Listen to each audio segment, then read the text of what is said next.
Hi everybody, welcome to AD3301 Data Exploration and Visualization. Unit 5 Multivariate and Time Series Analysis. Important and frequently asked questions we are going to discuss in this video, both part A and part B. The first question is define causal explanations in data analysis, or what is the concept of causality? Now, so you must understand this a very important term, okay? Causal effect or causal explanations. So what this means in data analysis, causal explanation means it is a process of identifying and understanding the cause and effect relationship between the variables. Okay, for example, you can take x is a variable and y is another variable. So x is going to affect y.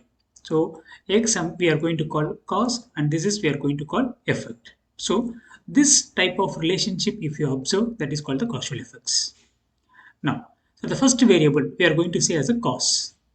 Okay, the next variable we are going to say as a effect. So the relationship between these two variables is called causal. Okay, it's a causal effect.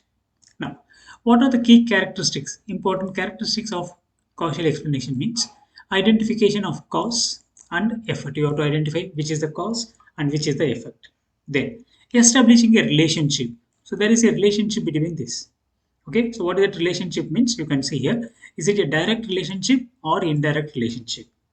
Okay, so it's in this case, it's a direct relationship. Okay, x is directly affecting y. So indirect means you can have one more variable here. Okay, x comma y comma z. So x is having some impact on y and y is having some impact on z. So in this case we are going to say it is having an indirect effect. Okay, then the direction of influence. So direction means like the flow. So in which direction the effect is flowing. So these are all the key characteristics. You can see an example here. Cause. Smoking is a cause. So I'm taking the variable yes. So yes is a variable. I'm going to say it is smoking. Then it's having a direct impact on LC. That means the lung cancer. So causal explanation shows that smoking is directly contributes to the lung cancer. So this is called causal effect. So it's a very important concept as far as multivariate is concerned. Question number 3. Explain the role of causal explanations in predictive modeling. So we must know what is predictive modeling first. So then we can find, okay, what is the role of causal explanations in predictive modeling. Okay, so what is predictive modeling? Means generally predictive modeling is a system or a model or a software, okay, whatever it could be. So by using the historical data, it can predict the future. Okay, in future, what is okay, you can forecast the things. So this is called the predictive model. Okay, you can see here. Predictive modeling is a process of creating the mathematical models that uses the historical data and make the predictions about the future outcomes. So this involves identifying the patterns, identifying the relationships, okay, within the data and forecast. So three things. So identifying the pattern, identifying the relationships, and then forecasting the future events. Okay, what is going to happen in the future. So this is called the predictive modeling. For predictive modeling, the causal explanation plays a major role. Okay, how you can see here. So understanding the relationship or understanding the causality. Then improving the model accuracy, prevents the overfitting, better interpretability, and then guiding in the decision making. So these are all the ways in which excuse me. So these are all the ways in which the causal effects or the causal explanations will help the predictive modeling.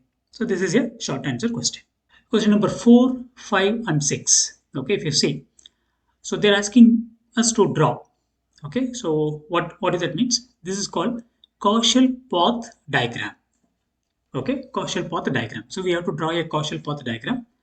Okay, so question they rephrase the question. You can see draw a causal path diagram for cause of absenteeism. Okay, from work. Depict the direct effect relationships in terms of the cause of absenteeism. Depict the indirect effect in terms of gender and absenteeism. So what the question is? They're asking us to draw the causal path diagram. Okay, now so I'm taking three variables here. So first variable is a female, second variable is a low status, job. Then the third variable is a absentee's behavior. Okay, this is the example I have taken from the book. Okay, so you no need to check any logic in that. So whatever the example available in the book, we are using it here. Okay. Now, so female employees, they have okay more absentee's behavior. That means they are absent, more absent for the jobs.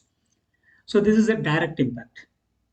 Then, female employees, those who are working in the low status or low grade, so they are taking more absent. That means they are more absent for the jobs. So this is the absenteeism behavior. So what does it means? Here, female employee is a variable, low status job is a variable, absenteeist behavior is a variable. So female directly they are having the impact. Okay, it's a direct relationship or direct effect. Okay, on the absenteeism. And the indirect effect you can see here. The indirect is okay through the job status. Okay, so this is a very simple causal path diagram. Okay, so explanation is given here. You can see here the figure illustrates a system with multiple causal effects. Individuals in the low status jobs tend to have higher absenteeism rate. Okay, this is a concept. So there are two relationships we are deriving from this. One is a direct effect and second one is the indirect effect. So what is direct effect? Women are generally more likely to absent than men regardless of the job. So whatever the job it could be, so they are more absent to the job. Indirect effect is, okay, you can see here, women more likely to hold low status jobs. So we are bringing another variable here, low status jobs.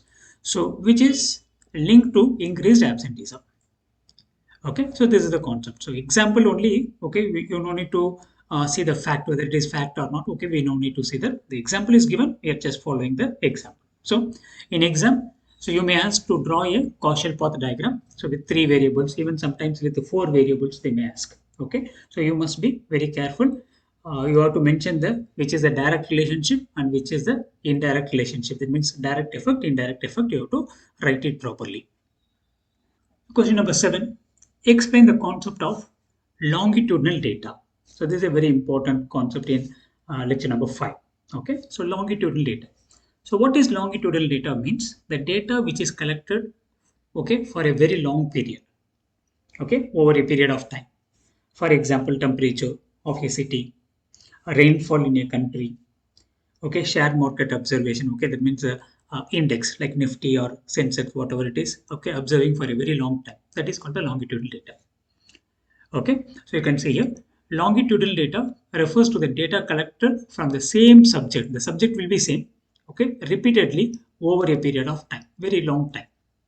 So understanding the changes, how the data is changing, what are the developments in the specific variables, okay, how a specific variable is changing, then what is a trend, what is a pattern, and what is the causal relationships. So all these things you can observe for a very long time, okay, even in months, okay, years, okay, even in decades, okay, you can go for 10 years, okay, decades also you can go. So this is longitudinal data. Now characteristics of longitudinal data, there are three characteristics we are mentioning here.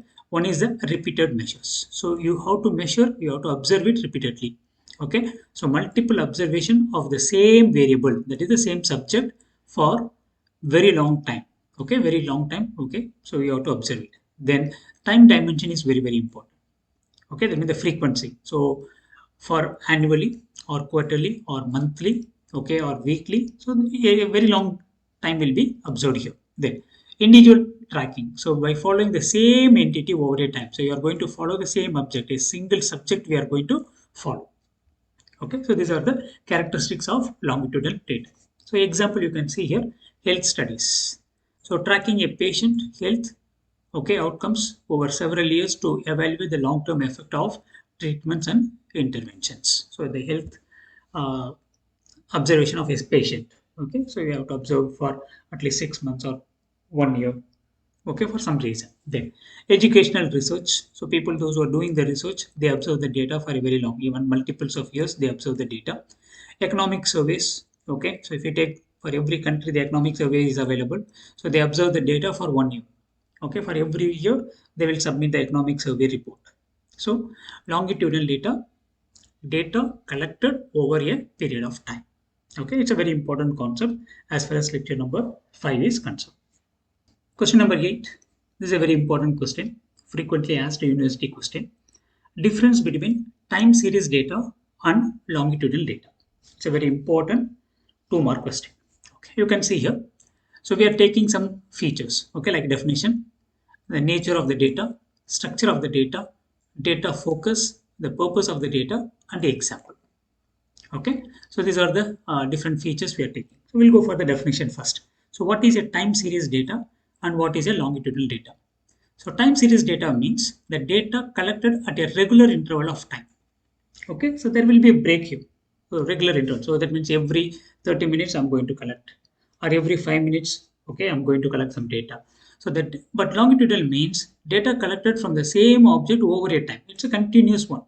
The data will be going on continuously. So nature of data, you can see focus on one variable over a time, focus on multiple variables over a time. So you can focus on multiple variables also. In the last slide, in the previous slide, we discussed a single subject. Okay, so you can have your multiple subjects also in a longitudinal data. For example, so I'm going to monitor the moisture level and also the temperature of a city. Okay, for continuously I'm going to monitor. So I'm using two variables here. Same. The next one you can see here, structure. A single variable repeated over a time. But here multiple variables also you can have linked by the subjects. Focus. So the patterns, trends, and season. But here we are going to focus on the changes, the relationship between the data and effects over the time in the longitudinal data. So the purpose, what is the purpose of time series data means? Analyzing the trends and predicting the patterns. So here the study impacts on variable over times. Okay, that means the impact of variables over a particular time. Example, time series is a stock price. Okay, for example, I'm just going to monitor only 8 hours. Then I have to go for the next 8 hours.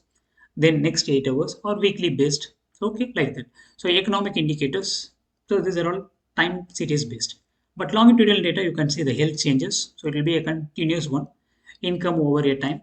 Okay, so there are a lot of examples you can write. So this is a very important question as far as final exam is concerned. So difference between time series data and longitudinal data. So question number 9 is explain the significance of longitudinal data in trend analysis. Okay, so I need to analyze the trend. Okay, so how longitudinal data is important for that? Okay, significance of longitudinal data in trend analysis. Okay, we already discussed. So longitudinal data is going to be used for the trend analysis. You can find the trend. Okay, trend means the changes which is happening, pattern, okay, developments, okay, anything. So longitudinal data is collected from the same object or units over a multiple time. Okay, over a multiple time points. Okay, so allows you to track the changes. You can track the changes, you can track the developments, and you can also see the pattern, okay, across the time. Importance of longitudinal data in trend analysis. How the longitudinal data is going to help in the trend analysis means capturing the changes over the time. So what are the changes happening, okay, over a particular time we can observe here. Establish the causal relationships, how a variable is affecting another variable. Subject is one, okay, don't confuse subject and variable. Subject is one, every subject will have multiple variables, okay, don't confuse that. Okay, so establish a causal relationships. Okay, that means the causal relationship among the variables about a single subject. Then provide the insight of cohort effect. So what is this cohort effect means? We can study it in the coming slide, but in a very simple way, I will tell the variables which is affecting, okay, affecting your data. So that is called the cohort effect. Then, so provide the insights, okay, which is the cohort effect which is affecting your data. You can find it here. Enhance the predictive accuracy, and then improve the understanding of developmental stages. So 1, 2, 3, 4, 5. So 5 ways, okay, longitudinal data is helping us for trend analysis. Okay, understand the concept here. So how using the longitudinal data you can understand, okay, or you can capture the changes over a time. Using the longitudinal data, you can find the causal relationships. That means which variable is affecting which variable. So using the longitudinal data, you can find the cohort effects. That means which variable is affecting your data. Then Using the longitudinal data, you can predict the accuracy. Okay, you can enhance the predictive accuracy. Then, using the longitudinal data, you can understand the development stages. What are all the developments available in your data? So, longitudinal data is very helpful in identifying the trends. Question number 10. What is a cohort effect? It's a very important question. A cohort effect refers to the differences observed in data. Okay, you can see here the differences observed in data. That means your data is affected that are influenced by a characteristics of a specific group over a time. So because of a particular group, okay, so your data is going to be observed. There will be some difference in your data. So this is called the cohort effect. So we can say in a very simple way, a variable or a group of variable which is affecting the your nature of the data. Okay, whatever the data you collected, it will be affected by a group of variables. So that is called the cohort effect. Now, cohort effect is a simple set of population. Okay, it's a subset of population that shares a common characteristics. Okay, we make as a group. Okay, cohort is a group. Okay, a subset of the population. Okay, you know the population, the entire thing is a population. So in that, a subset, okay, they share the common characteristics. They have the common characteristics and typically defined by the factors such as the age, time period, or location. So whatever it is. So based on the time or based on the age or location, and this is going to affect the other variables, the other values or variables it is going to affect. So this is called the cohort effect. Now, what are the types of cohort effects? Means there are two things available, two types. One is the age and second one is the time. So the difference between the groups of people who share the same age but belongs to a different time periods. Okay, we can make it like this: a age cohort effect, time cohort effect. Okay, so what is that age means? It's like you take it as a age for the human being. Okay, so the people in a particular age group, so they are going to have an impact on the other group. Okay, for example, 40 plus, okay, 18 plus. So the 40 plus group is going to have some effect. Okay, they are going to influence the others. Okay, the other group. So this is called the age cohort. Then cohort.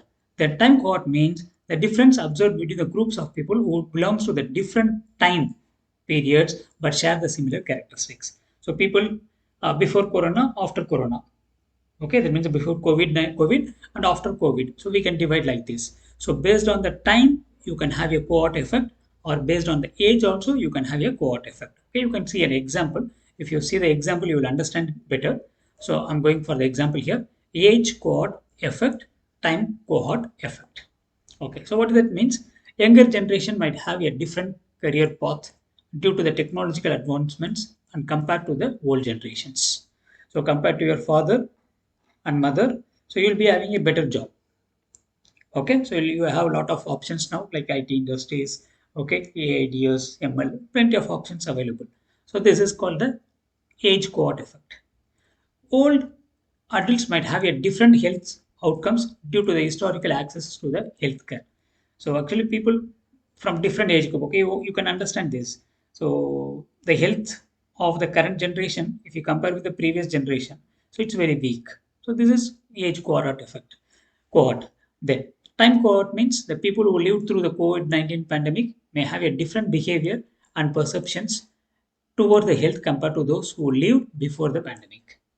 So there are two different types of cohort. Okay, one is the age cohort effect, then time cohort effect. So the same thing is applicable in the data analysis also.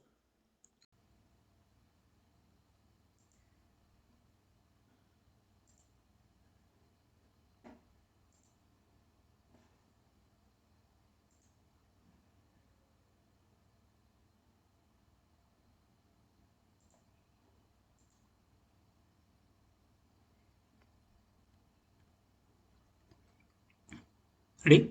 One, two, three. Question number 11. Explain cleaning procedure for time series data.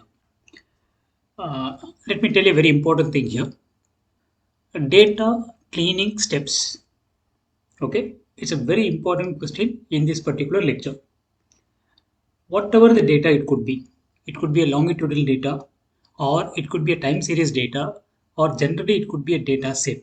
Okay, no issues. So the steps will be same. Data cleaning steps will be same. So you can expect this question in the short answer question also, in the short, that means in the part A also, or in the long answer, that means in the part B also, you can expect this question. Okay, now I'm going for explain the cleaning procedures for time series data or illustrate the cleaning steps in time series data. Okay, so why we have to clean? Okay, what is the reason means suppose any type of data, okay, it could be time series or longitudinal or any data set, so there will be some challenges available. What does that means? The data will be missing. So you can find missing values in your data set. You can find some outliers, okay, irregular samplings, then intervals, that means irregular sampling intervals, and data inconsistency will be available. So all these things should be cleared. So we have to clean all these things before starting the data analysis. So cleaning time series data ensure the accuracy and reliability of the analysis. So you must clean the data before going for the analysis. So what are the steps available? Okay, for data cleaning, the first one is handling the missing values. So what is missing values? You can see in this table. So for every day, so there is some data available. So here value is 100, value 200 is available, and here value 300 is available, but this value is missing. So this is called the missing value.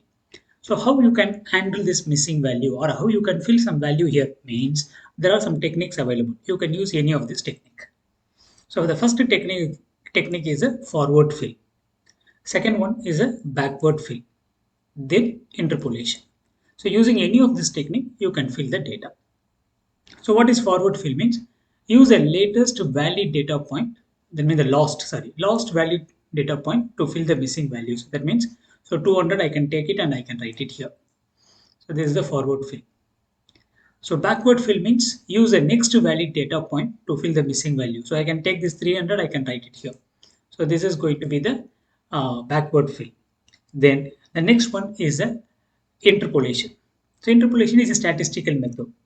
Okay, so using the interpolation method, okay, you can fill the data. There are two different types of interpolation is available. One is called the linear. Okay, linear, and second one is the spline. Okay, so there are two difference available. You can use any of this interpolation method and you can fill the data. So the concept here is you must fill the missing data. You can use any technique, whatever technique you want: forward fill, backward fill, okay, interpolation. In some people they can use even mean, okay, median. So any different techniques you can use and you can fill the data. That means the data should not be empty. Okay, that is a concept. So this is the first step, okay, in data cleaning procedure. Then the second step is removing the outliers. Okay, so what is outlier? We already know the data which is not at all related, or we can say the data which is not available in a range. Okay, for example, you can see here. So the data here is 100 and the second data is 200, but suddenly I have 1000. So this is the outlier. Okay, so why we have to remove the outlier means, so you will not get the proper mean median for this. Okay, so the proper average you will not get. So suddenly the value is increasing because of some reason. Okay, so this value will affect the entire statistical values here. So we have to remove this, or we have to change it with some other value. Okay. So what are the different methods available to remove the outliers? Means for removing the outliers, you can use the IQR method, that means interquartile range method, or you can go for the zero score method. So using any of this method, you can remove the outliers. So if you take interquartile IQR means, that means you can use Q2 and Q3, that means the 15th percentile and 75th percentile values. Okay, so Q1 means 25th percentile value, Q2 is the 50th percentile, Q3 is 75th percentile, and Q4 is 100th percentile. So you can use interquartile, that means Q2 and Q3 values can be used to fill this data. So we are filling this data here now. So we remove the outlier and we are fixing the correct value for the data. So this is second method, removing the outlier. Then the third method is resampling and aggregation. Okay, so resampling is a very important technique. So as far as this lecture is concerned, that means lecture number 5, resampling is a very important keyword. So what is resampling?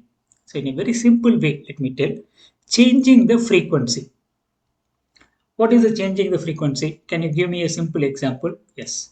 So you are collecting the data for every day. Okay, day-to-day basis you are collecting the data.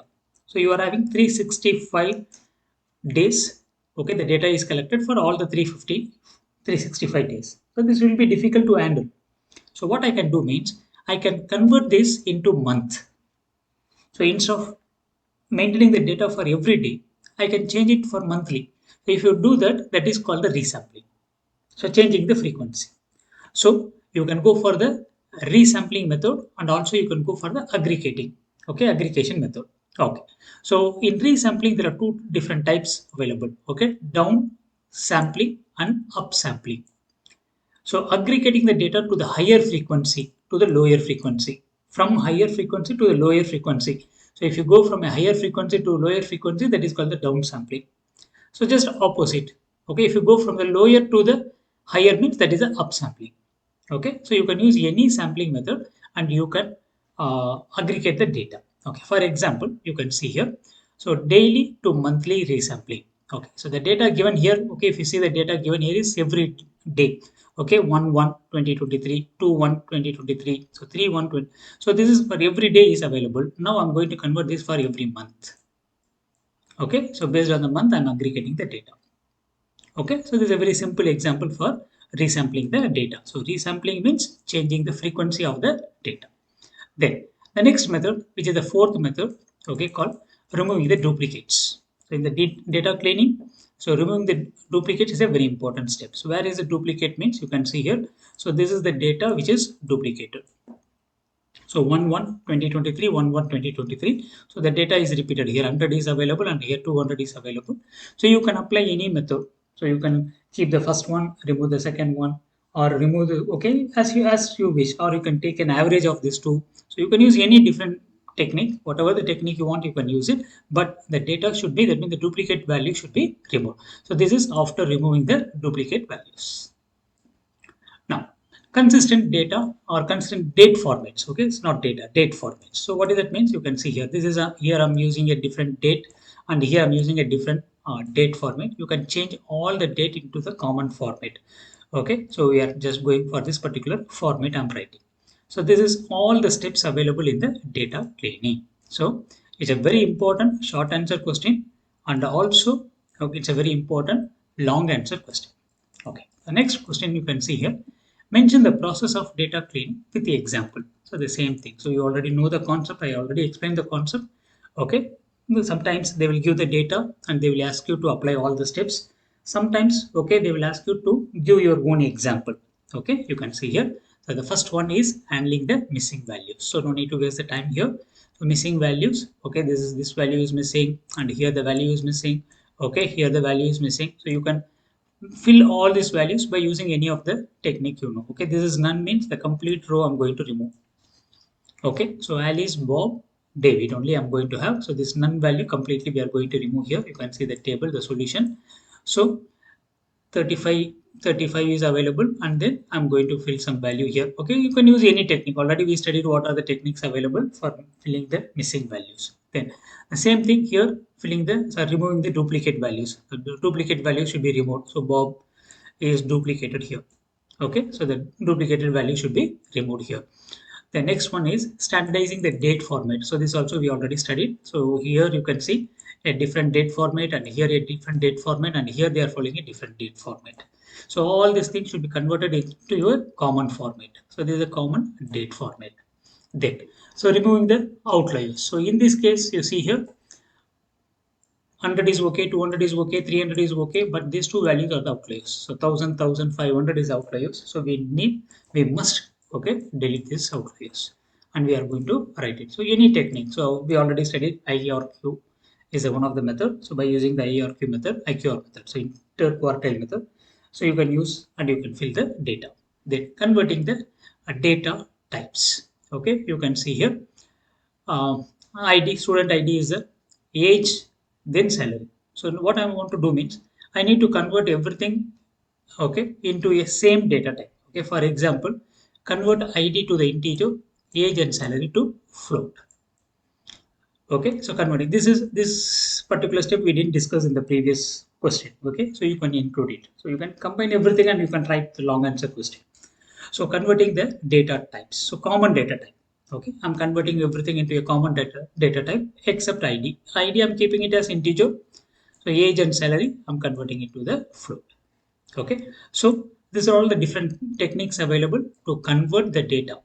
Okay, that means cleaning the data. Okay. Now the next important thing we are going here, define resampling in time series data, or you can see one more question also here, explain the concept of resampling frequency in time series analysis. So in a very simple way I'm telling, resampling means changing the frequency. So here you can increase the frequency or you can decrease the frequency. So you can do anything. Okay, so that is a very important one. Even you can expect this in the 8 mark question. Okay, the part B, they can give it as a 8 mark question also. Okay, now I'm going for what is resampling. So resampling is a process of changing the frequency of the time series data to create a new data set with a different time interval. So we are changing. Already the original data will be available. So from the original data, you can change the frequency and you can take one more copy. Okay, a new data set will be created. So resampling technique is particularly used for various types of analysis and applications, including the data smoothing, aggregating, interpolation, missing values. So for different applications, we are using this resampling. Okay, resampling. If you become a data scientist, definitely you will go for a resampling techniques. Okay, because keeping the entire data set will be a very difficult. You cannot handle the whole data set. Okay, it should be like minimized, or in some cases the data set will not be enough for you, so in that case you have to expand the data set. Okay, so for that you can use the resampling techniques. So what is the key concept here means changing the frequency and then aggregation. So these are two important concepts of resampling. So the first one you can see, so resampling, that means the changing frequency means allows you to convert the time series data from one frequency to another frequency. Example they are giving, converting the daily data into a monthly data or hourly data into a daily data. Okay, so I'm converting the daily data into monthly, hourly data into daily. So this is particularly useful when you want to analyze the trends over a different time scale. Then aggregation means the same thing. Aggregating means combining together. You can find here. So when downsampling, that means when reducing the frequency, resampling type involves aggregating the multiple data into a single value. Okay, you are just aggregating everything to a single value. Okay, for example, mean, sum, count, minimum, maximum. So these are all under the aggregation. Then, so you can go for the interpolation also. So there are two different types of interpolation available, but we are not studying in our course. Just they are mentioning the names. Okay, so here when upsampling, increasing the frequency, resampling may require estimate or filling in the missing values. So when you are going for the increasing the frequency, some values will be missing. So definitely you have to fill the missing values. Already we studied this method. Okay, so forward fill, backward fill, linear interpolation. Okay, you can use any of this method. Okay, spline interpolation is also available. One more method is available, so you can use any of this method and you can go for the, you can fill the missing values. Then so handling the missing data, we already discussed about this, how to handle the missing values. Okay, question number 16, write about the types of resampling. So we already discussed this question. Okay, no need to repeat it again. So you can write what is resampling first, then what are the different types of resampling you can write. So there are two types available. One is the downsampling and second one is the upsampling. So in the downsampling, the frequency will be reduced, reducing the frequency of the data set. And this is increasing the frequency of the data set. So already we explained this enough. So you can write it, okay, by using that. Now let me go to the next question. Question number 17. It is also related with the resampling. Okay. So write about the types of resampling using example. Okay. So sometimes they will give the example and they will ask you to apply the resampling, or they will ask you to give your own data. Okay. So here you can see this is the data we are taking here. Original data, temperature data set I'm taking. Okay. So you can see here for every day. Okay, so first, second, third, fourth, fifth, sixth, up to 10th of, okay, January 2023, the data is available. Okay, we have the temperature here. Now we are going for resampling. So we can increase the frequency and we can decrease the frequency. So this is the normal. That means day by day. So we are collecting the data day by day. So I'm going for uh, changing the frequency now. Okay, converting from the daily to the weekly average temperature. So this is down. So down sampling we are doing. So from daily to the weekly. So I'm going to take 7 days. Okay, for example, first of January. Okay, then I'm going for the 8th January. So that means for 1 week, this is going to be the average temperature, and in the next week, the average temperature is available here. So what does it mean? So here there are seven data available, 7 pieces of data available, and here we are having the 7 pieces of data. So all the 7 pieces of data, 7 plus 7, okay, that means the total 14 data is available in the data set. So we just minimize as 2. Okay, so we decrease the frequency. Then convert from daily to monthly average temperature. Okay, you can see here. So instead of having the whole month, okay, so I'm going for only just, if not, I'm not writing all the 30 data here. So I'm just converting for 1 month. Okay, from the daily to monthly average temperature. So the monthly average temperature is 22.25. Then aggregation of the results. So what is aggregation means? So giving the mean, sum, count, minimum, and maximum. So the 5 values if you give, so that is a aggregation function. So this is the mean temperature and this is a sum temperature. You must know how to find the mean value. Okay, it's available in lecture number 3. Okay, lecture number 3, you might have studied about this. Okay, the formulas, different formulas available for finding the mean. Then count, okay, minimum, maximum. So these are all the aggregation results. So sometimes the data will be given, otherwise you have to use your own data and write it. So the next question is illustrate the importance of resampling in time series data. So what is the importance of resampling? Why we need to do resampling? So this first part is going to be what is resampling. So you don't need to I no need to repeat, okay, you know. So at this particular stage, definitely you might have know about the resampling. I'm just skipping that part. I'm going for the next one. So what are the important, okay, that means the importance of resampling reasons, okay, why we need to do the resampling. So handling the irregular type series. Suppose you are having a continuous data, a very big data set means the data will not be very regular. So irregular data will be available. So if you want to convert the irregular data into a regular data means you can go for the resampling. Okay, that is the first reason. Second reason is reducing the noise. Okay, so if you are going for the higher frequency or okay, the data will be having the lot of noise. So you can do the down sampling, you can reduce it and you can reduce the noise. So this is the second one, reducing the noise. Then enabling the trend and seasonality analysis. So you can identify the trend and you can identify the seasonality in the data by using the resampling techniques. So that means for every cycle, okay, for example, you can see here resampling aligns with the data with the natural cycles, okay, such as the week, month, quarter, okay, highlight period. So what is the concept here means? Data is given, a group of data is given, you can do okay resampling, you can do up sampling or you can do down sampling, so you can do whatever you want and you can find the correct trend and seasonality of your data. Okay, so these are all the importance, and I think some more points also available here, you can see here, improving the computational efficiency. Okay, so just go through the points and easily automatically you can explain what exactly that. So if you do the down sampling, you can save that size. Okay, you can reduce the size and automatically it will be speed. Okay, your computation cost will be uh, less. Then aligning with the multiple time series. The time series from different sources may have mismatched frequencies. Okay, if you are collecting the data from 3 different sources, 4 different sources means everybody will use a different frequency. So in that case, so you resampling will help you to have a common frequency among the data. Okay, this is then data augmentation for the machine learning models. Okay, you can skip this point. Okay, you don't need to write. Okay, because you are not studied machine learning in this course. So even up to point number 5, okay, you can go, it is enough, or some more points is also available. You can see here detecting and analyzing the anomalies. So already we discussed in lecture number 1 also, I think, what is an anomaly. So abnormal data, the data which is not correct, or we can say it is outlier. Okay, so you can detect the outlier and we can analyze the anomalies and facilitating the visualization. So visualization means like converting, when you convert into a graph or a chart. Okay, if you convert as a plot, automatically you need the data should be in a correct frequency, then only you will get the clear output. So visualization will be very good if you have a common frequency. So these are all the advantages. Okay, if you are going for the resampling, so these are all the advantage. You can handle your data very efficiently. Okay, so this is a theoretical question only.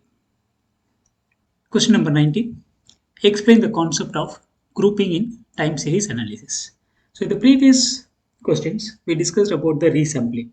Okay, so that means increasing and decreasing the frequency. Now we are discussing about the grouping. So we have a large set of data, okay, a huge data set I'm having. So what I can do means based on some conditions, I can group the data. So if you group the data, then it will be easy to handle the data. Okay, so grouping. So what is grouping? Grouping time series data. It refers to the organizing and analyzing time series data that is divided into the groups. So we are going to divide into groups based on any particular categorical variable or some set of variables. So your data set is having a lot of variables. So by using a single variable or by using multiple variables, we can group the data. So this is grouping concept. So this approach allows for the comparison and analysis of multiple time series data set simultaneously, and it will be useful for understanding the trends, patterns, relationships, okay, across the different groups. So you can make two groups, three groups of data, and you can compare your data. Okay, compare group one with group two with group three. Okay, and you can do any comparisons between these groups. Then, so what is the advantage?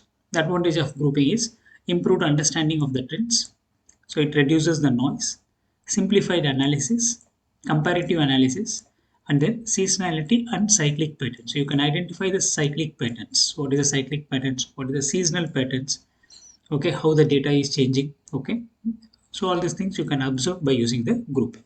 Now, if you go for grouping, so there are some methods of grouping available. So four different methods of grouping is available. You can group the data based on the time based grouping. Okay, so here again the same concept is available. Resampling is one of the time based grouping technique, and windowing or moving average. So moving average is one of the important concept in the statistics. So you can use the moving average, or by using the windowing concept you can do the time based grouping. Then, so categorical grouping, so based on some categories, okay, or based on some variables also you can do it here. And then seasonal grouping, so these two are examples for categorical grouping. Then grouping based on the time windows. Okay, for example, a time period, a fixed time period or a rolling time period. Okay, for every 7 days. Okay, so every 7 days you can have 7 day window. They can shift daily. So you can start from Sunday, Monday, Tuesday, Wednesday like that. So rolling time windows system you can have. Then seasonal decomposition. So this is one of the technique for making the groups. So what we understand from this particular slide means, or from this particular question, so what is grouping the data and advantages of grouping the data, and what are the different methods available for grouping the data? What is time-based indexing in time series data? So this is indexing. So the indexing is a very important word here.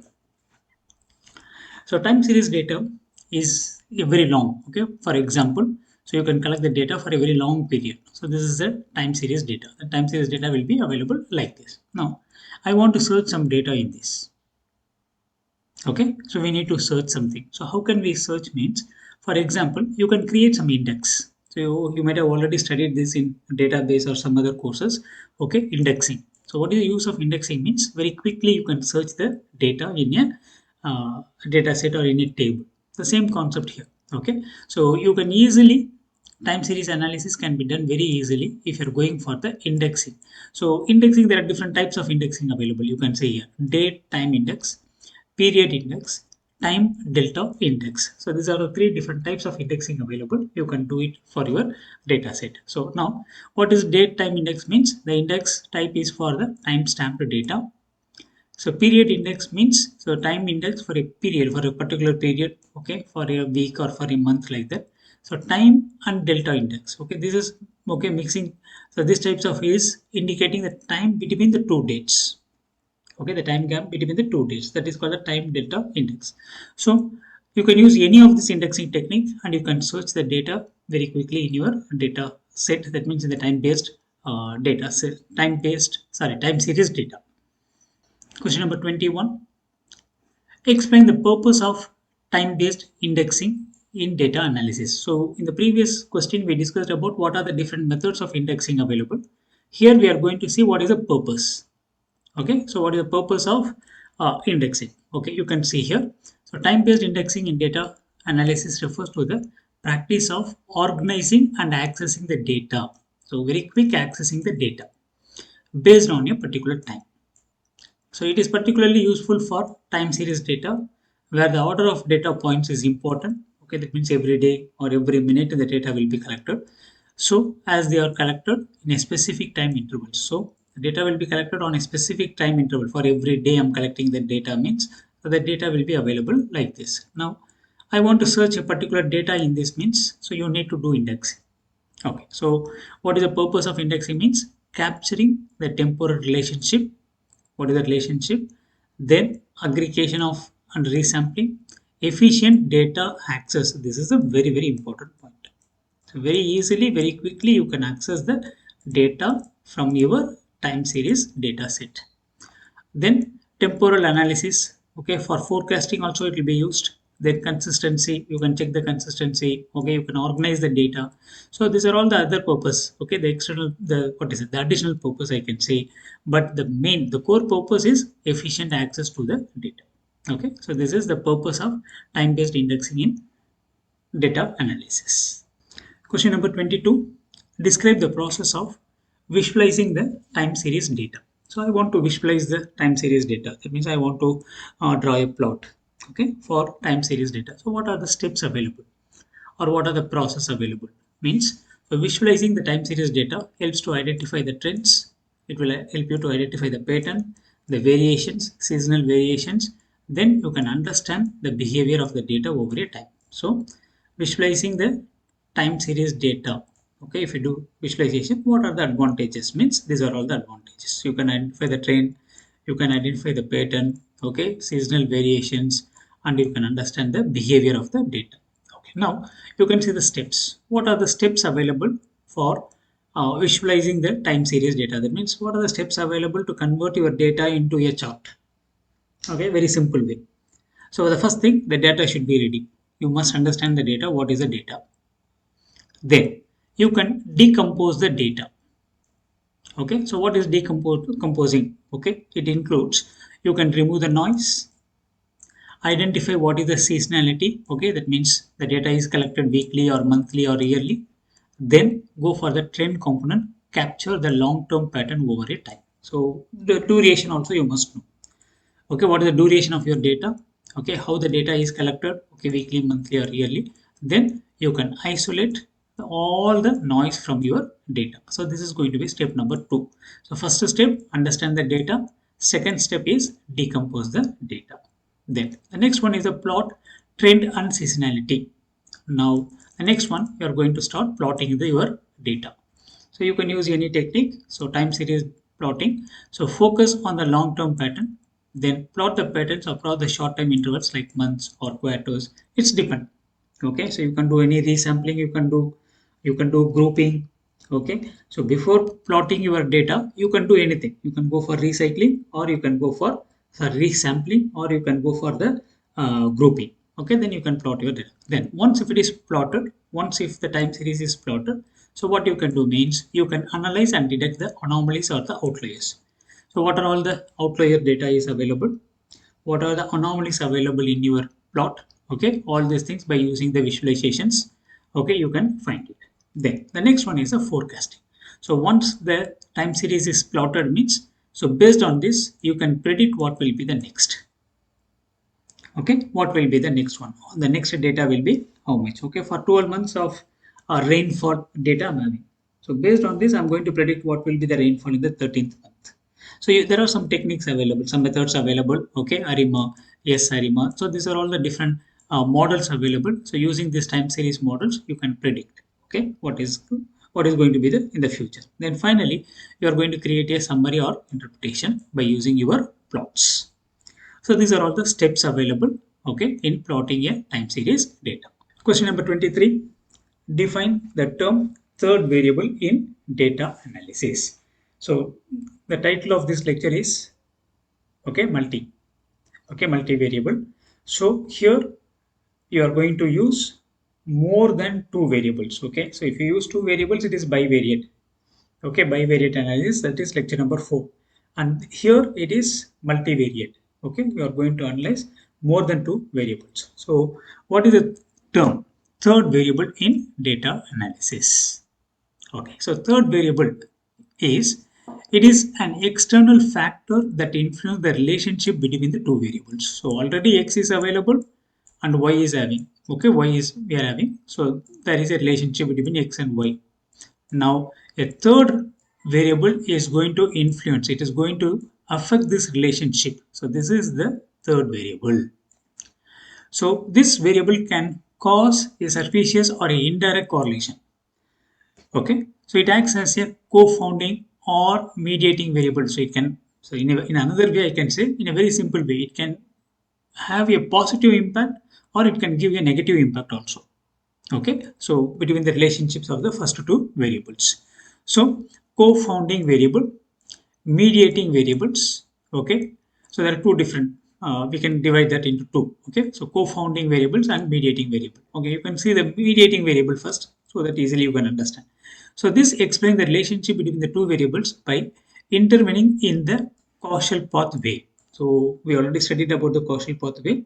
So in the causal pathway, so either it is going to disturb intervening. It is going to disturb the relationship between x and y as direct or indirect. Okay, in any method, as a direct method or indirect method, it is going to affect. Then a third variable, you can see the co-founding variables means a third variable that distorts the relationship between the two variables by introducing a surface correlation. So by using some correlation concept, it is going to affect. So third variable plays a major role here. Okay, you can see an example also. If studying the relationship between the hour of study and the exam score. So I'm studying the hour of study. So if I study 8 hours a day, okay, definitely my score is going to improve. Now, sleep quality could be the third variable, sleep quality, that affects both the hour of study and the exam scores. So if you sleep very less number of hours, definitely your score will be very good. Your hour of study is increasing. Okay, so if you sleep more number of hours, it is going to affect the hour of study and also the exam scores. Okay, so this is how the third variable is playing a role here. Question number 24. Differentiate between two variable and a three variable contingency table. So already contingency table you might have studied in lecture number 4. Okay, how to make a contingency table. Okay, percentage table, all these things are already available in lecture number 3. Lecture number 4. Okay, so you can see here two variables and three variables. So if you go for a two variable contingency table means, so this is two variables, variable A, variable B is available. So I'm just giving the values for variable A1 and variable 2, that means A and B, and there are some counts I'm giving. So analyze the relationship between the two categorical values. So a 2D table will be showing the frequency of distribution of the two categorical values. So this is a two variable contingency table. So here it is going to have a relationship only between the two variables, variable A and variable B. So here you cannot explore the interaction between three variables. Okay, because this is two variable. The nature is two variable. Okay, now I'm going for three variables. So three different variables we are going to use. So what are that means? So variable A, variable B, and variable C. So in this case, you can have a different relationships. Okay, many relationships I can say. So variable A and B you can compare. So B and C you can compare. Variable A and C you can compare. Okay, so you can have more than what to say, more than two. Okay, relation, that means three different relationships we can compare in this a three variable contingency table. Now, what is the key differences between the two variable and three variable means? So the number of variables are the difference. Okay, these are very simple concepts. Okay, so here two variables will be available and here three variables available. So structure, so 2D table, 3D table. Interactive analysis, okay, identify the simple associations, but here you can identify the complex relationships.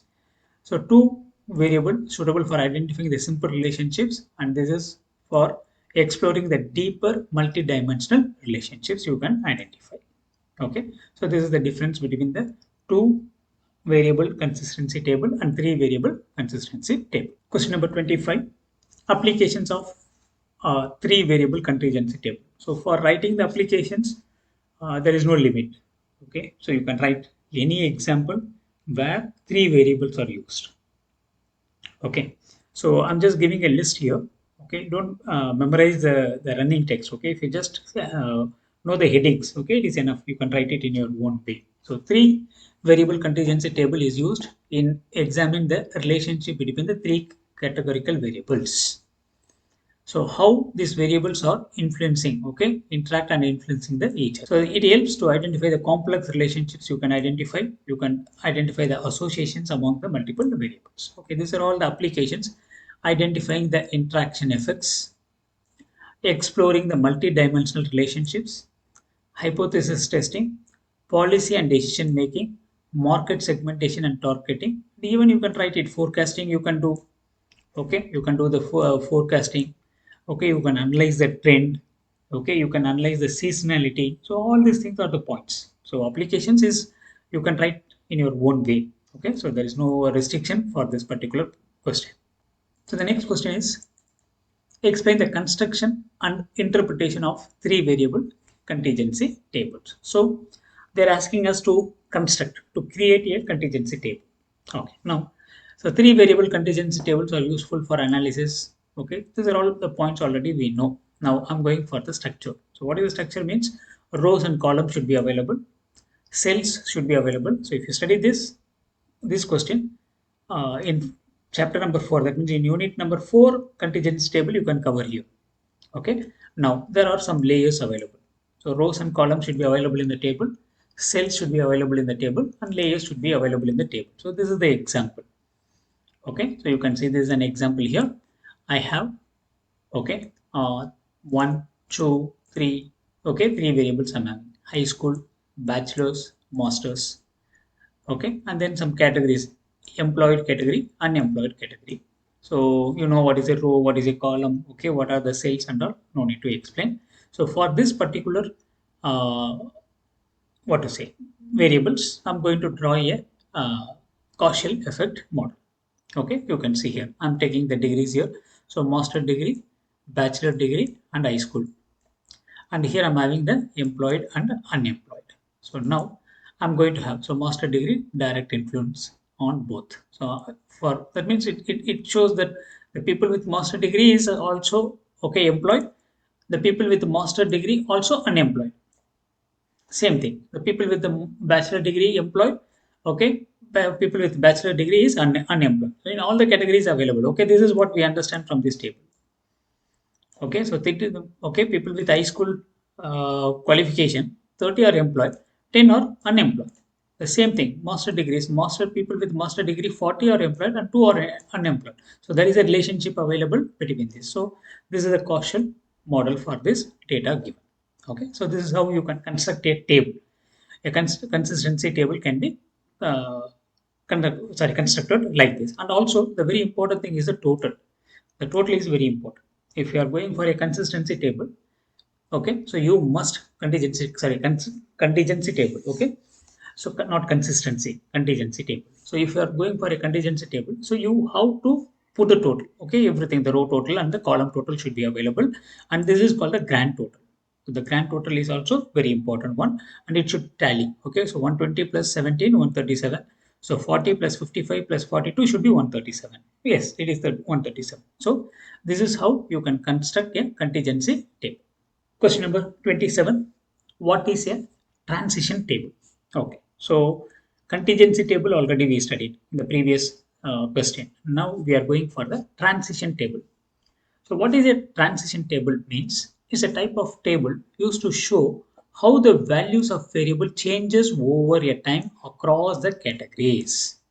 So this table is showing the change in the values. Okay, we'll go for an example first. If you see the example, then you can understand very easily. Now you can see here in this example from employed to unemployed. Okay, from one state to another state it is changing. Okay, so the number of people is 200. Then the next immediately what is happening means from unemployed to employed, okay, it is changing as 150. Then again from employed to unemployed, okay, it is changing as employment is increasing here. Then unemployment to unemployment is 1000. So this is called a transition table. So a transition table shows how the data will be moving. Okay, as the time goes, how the data will be moving. That is a transition table. So it provides a structured way to display the frequency of transitions from one state to another state or from one category to another category, highlighting the pattern of the change or the movement between the different states. So from one state to another state, how the data is keep on changing. Okay, so that is called the transition table. So what is the purpose of transition table? So even you no need to read this point. Okay, that means it will make you to understand how the data is keep on changing. Okay, so it may increase the data, the value may be increase or the value may be decrease, but you can understand how the things are moving. Okay, so that is the transition table. So track the movement over a time, analyze the pattern whether it is increasing or decreasing. Okay, stability is there or not. Then it is helping us to make some decisions. So this is the purpose of a transition table. So structure of a transition table is the rows represent the starting of the state or the category. So columns represent the ending state of the category. Then, so the table cells contain the counts of the percentage. That means how much of change, okay, is available. We can find it. So this is about the transition table. So it's a short answer question. Question number 28. What is a multivariate analysis? So there's a core topic of this lecture. Okay, so multivariate analysis. So analyzing more than two variables. So multivariate analysis refers to a set of statistical techniques used to examine the relationships between multiple variables. So the multiple variables only I'm telling more than two. Then, so we have univariate analysis. So lecture number 3, bivariate analysis, lecture number 4, and we are now in multivariate analysis. So you focus on one or two variables, but multivariate analysis considers multiple variables at once to understand the combined effect and interactions. So univariate means one variable, bivariate means two, multivariate means is going to be more than two, or we can say multiple. Then what are the characteristics of multivariate analysis means? So simultaneously you can analyze the multiple variables. So the same point is repeated more than two variables here, and this will help you to capture the interactions between the variables. Okay, complex interactions. Okay, complex relationships you can find it. Then there are some methods available here, some statistical methods available for multivariate. One of the very famous is MANOVA. So multivariate and analysis of variance. So this is a very popular method available. So there are some techniques available like multivariate regression technique is available, factor analysis available, cluster analysis, principal component analysis. Okay, these are all the common methods used, okay, for multivariate analysis. Then you can have multiple correlations. So x comma y, y comma z, x comma z. So multiple correlations you can find it here because it deals with the multiple variables. So this is about the multivariate analysis. Question number 29. What are the two common techniques used to perform dimension reduction? Okay, so first we have to know what is dimension reduction. Then we can go for the two common techniques. Okay, so what is dimension reduction means? Reducing the number of variables. That's it. I have, okay, 10 variables in my data set means, so no need to have all the 10. So you can reduce it to 4 or 3 or 2. So this is called, okay, dimension reduction. So it's a process of reducing the number of variables or the features in a data set while retaining as much of the original information as possible. Okay, it should be like a same original the data set, but it should be reduced. Okay, for example, like a city, street name, okay, door name, okay, your flat name, all these things we can convert as a single field like address. So this is dimension reduction. So address means everything should come in that. Okay, so the goal is to simplify the data and to reduce its complexity, making it easier for analysis and visualizing, and also reducing the computational cost. Okay, so objective of dimensional reduction. So what is the objective means reducing the noise, minimizing the correlation, minimizing the number of variables, minimizing the processing time, minimizing the data. Okay, you can write it in your own words. So enhancing the interpretability. So these are all the objectives of dimension reductions. Now, actually the question, if you see, two common techniques. What are the two common techniques available for dimension reduction? That is the main question here. So the two common techniques is, the first one is the factor analysis and second one is the exponential smoothing. So these two techniques can be used. Exponential smoothing is a very popular method for forecasting the time series. So using the forecasting method, sorry, exponential smoothing method or the factor analysis. So this is also for what is it? For reducing the number of variables. Okay, it will also reduce the number of variables. So by using any of this method, okay, you can do the, so you can go for the what is it, dimensions. That means reducing the dimensions you can. So next question, a very simple short answer question. What are the characteristics of multivariate analysis? So these are all the characteristics. There are 7 characteristics given here.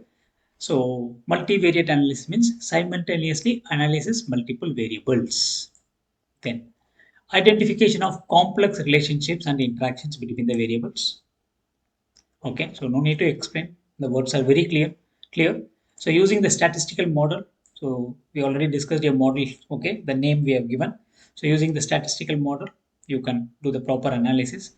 So predictive power. Okay, that means the forecasting. So it will have a very high forecasting power, and then data complexity will be reduced and exploratory or confirmatory approach. So you can have a exploratory EDA method you can have, and you can analyze your all your data. Okay, so this is the characteristics of multivariate analysis. Question number 31. What is TSA? So TSA stands for time series analysis. So TSA in data model. So time series data consists of sequence of observations collected at regular intervals of over a time, allowing the analysis of the trends. You can allow, okay, you can identify the trend, you can identify the cycle, you can identify the pattern. So all these things you can do. Okay, now if you take a time series data, definitely it will be in a chronological order. So what is chronological order means, like from small to big. Okay, so not small to one, like old to the new. Okay, that means the data which is collected newly will be available as the first, then followed by the other data. Okay, that means today's data, yesterday, day before yesterday. Okay, it goes on like that. So that is a chronological order. So the data will be managed in a chronological order. Then even intervals will be available. Okay, if it is collected, okay, based on the interval. If you collect every minute, okay, the data will be available for every minute. If you collect the data for every second or every day, every week, so whatever the time duration, the period you are following, the same thing. Then the time series frequency will be followed, the same frequency. Okay, this is the same, almost second and third point will be same. So based on the daily or weekly or monthly or annually, even for every second, so you can have any frequency and you can collect the data. Then so uses of time series analysis, if you see, so time series analysis are widely used in the various fields like finance. So major field is the finance. Okay, so forecasting the stock price, then economic, okay, for to find the uh, GDP, then environmental studies, okay, climatic, temperature, okay, all these things. Then and many other applications are available where the time series data is used. Even for the health, okay, for health monitoring, okay, healthcare, or even in the finance, okay, income based. So there are so many applications available where the TSA is used. Okay, this is a time series data example. So this is the number of visitors in a park. Okay, so we are having the two things we are collecting, two data we are collecting. One is the visitors per month and also the temperature in the particular park. Okay, so the data is collected like this. So this is the date. So first, okay, 2014, then 7 2014. Okay, this is a month. Then 2015, 15, 2016, 16. So it is almost 3-year data, 14, 15, 16. So 3-year data is available. Then the number of visitors we are collecting, and then the temperature is also we are collecting. Okay, so one line is going to be the number of visitors, how many visitors every month they're visiting the park, and what is the temperature, okay, for all the 3 years. Okay, so this is a time series data example. Question number 32, write about the characteristics of time series data. So time series data is always a structured data. Okay, it will be having a proper structure, a chronological order will be available. No updates on the data, you cannot change the data. Once if it is collected, it is collected, that's it. Okay, we cannot go and change. Suppose if data is missing, you can fill, but if the data is available, you cannot change. Okay, then single data source, so it's about a single entity. Okay, the data is collected about a single person or a single object. Okay, whatever it is, it's a single data source. The ratio of read is higher than the write is lower. So the reading the data will be more, writing the data will be very less. So the trend is more important here. You can easily identify that trend, whether okay the increased trend or decreased trend, or whether the trend is maintaining in the same level. Then you can do the aggregation over a time. So what is aggregation? We already studied. So you can do all types of aggregation, okay, on your data. Then real-time compounding is required. Traffic is stable. Data volume is going to be very high.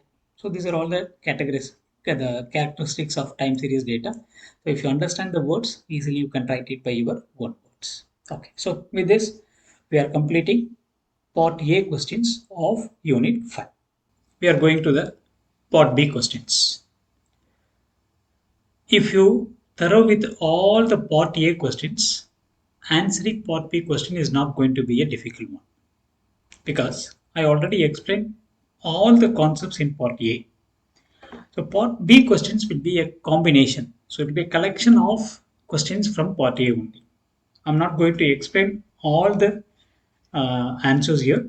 I'm going to show the question and I'm going to give the points. So what are the points you have to write? Because almost we covered everything. The entire unit we covered in part A. Okay, now let me go to the question number 1. Question number 1, okay, part B, 16 mark question. You can see what are the characteristics of multivariate analysis. How do you explain multivariate analysis? So you can find the answers from the part A, but I'm giving the points. What are the points you have to write? See, first write what is a multivariate analysis. Second, write the characteristics of multivariate analysis. So you can find the answers from part A questions. Then three variable contingency table. What is the table? Okay, what is the structure of the table? How to construct the table? Then you can give an example table.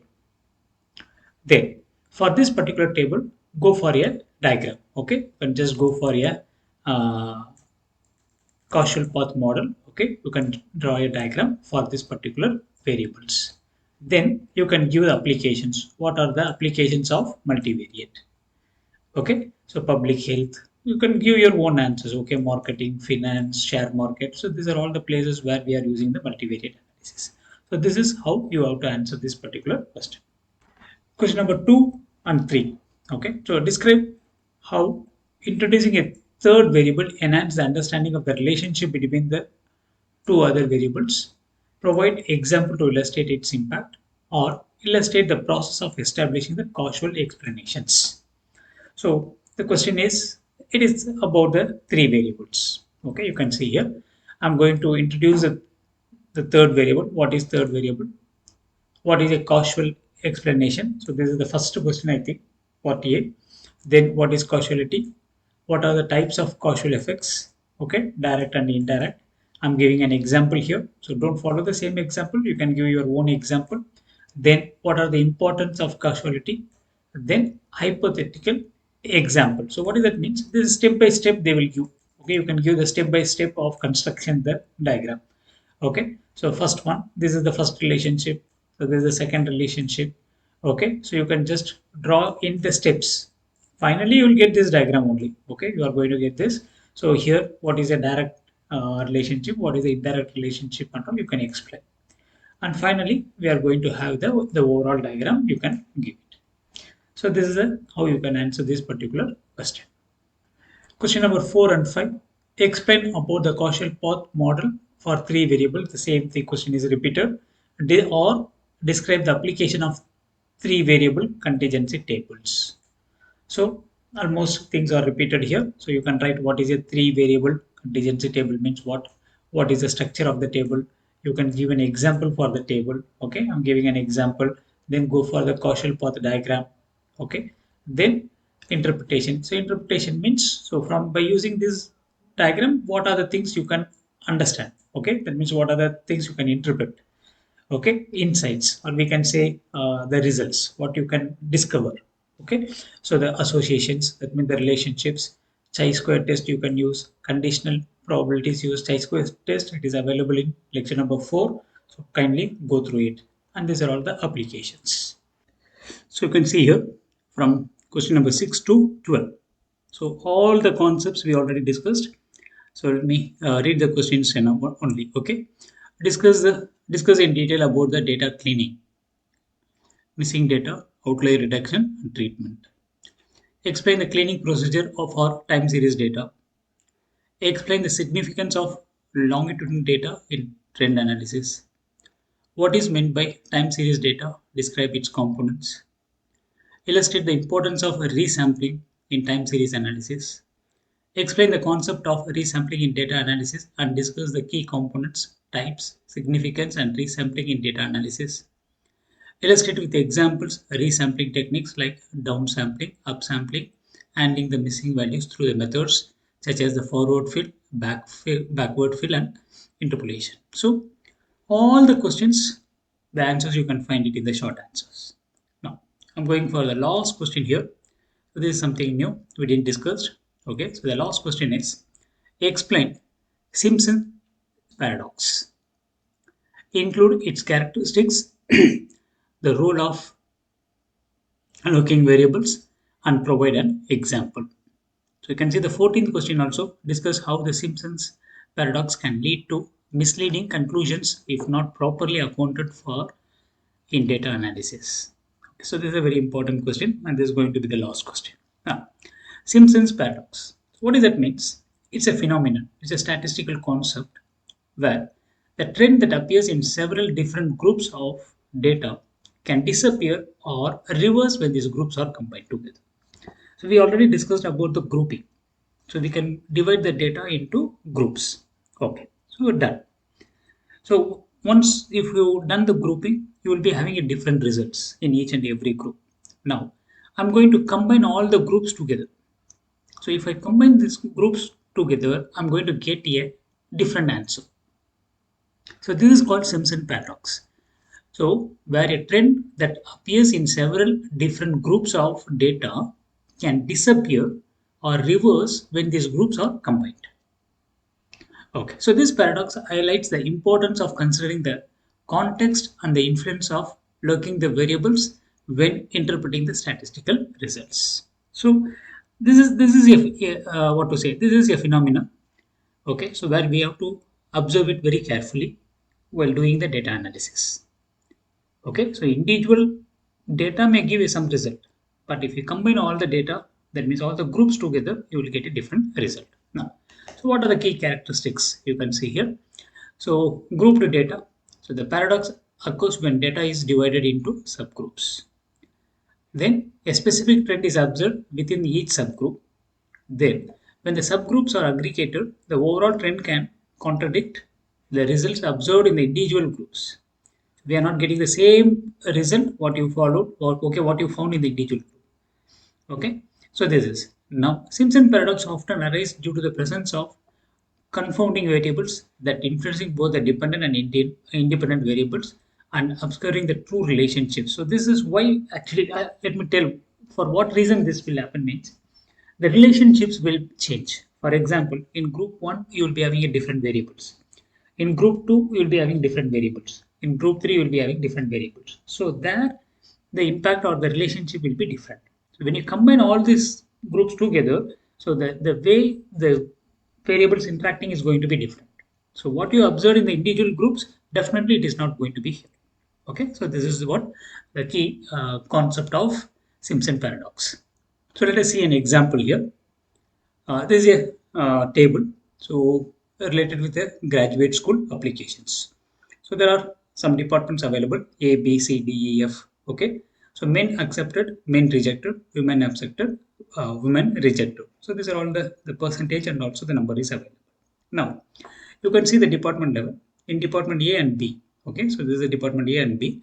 Women have higher acceptance rates than men. Okay, so women 82% is accepted. So women here also it is 68% accepted, but here it is 63. Men is 63, and here men 62. So women acceptance rate is very high.